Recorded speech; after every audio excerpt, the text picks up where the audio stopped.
I guess we'll round this out with restoration. Let's just say that our photos got deleted, or you want to make a local copy of your S3 bucket. Again, this is like your Dropbox. We're going to do another final script, 05, and we'll call this one restorePhotos.sh. And let's go into it. 05.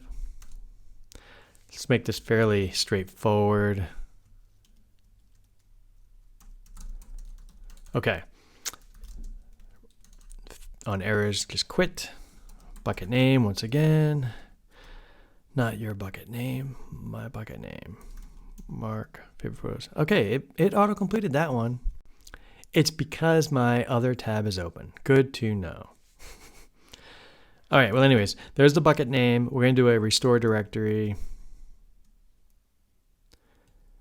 Restore photos. No, we'll do the path all the way.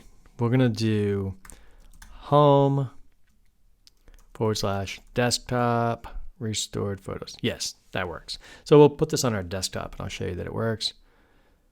We're not going to make the directory. Let's see if it errors out, which it should, and then we'll create the directory and try it again. Let's do it that way. So all we're going to do is do AWS S3 sync, and we'll do S3 :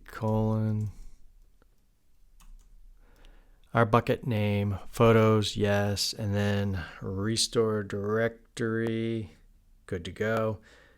That's it. That should be it. So close that one out or leave it open, but let's go back to the terminal. Change the permissions once more. 05. Oh, it did not error out. Okay, good to know.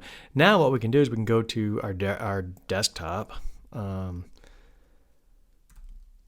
just do cd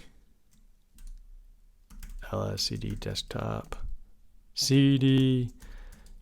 Oh, I'm losing my mind. Desktop ls, and then what's called restore cd restored photos ls. There they all are. Open Sesame 202-112.jpg. There they are. We have 2 copies of it now on our local hard drive, and we have the S3 bucket, which you've seen over here. They're all there. Pretty cool. Hope that this was more of a useful thing for you. Again, you want to do set your policies and your least privilege permissions, attachments, all that good stuff. But for the demonstration purposes, I just used my admin account.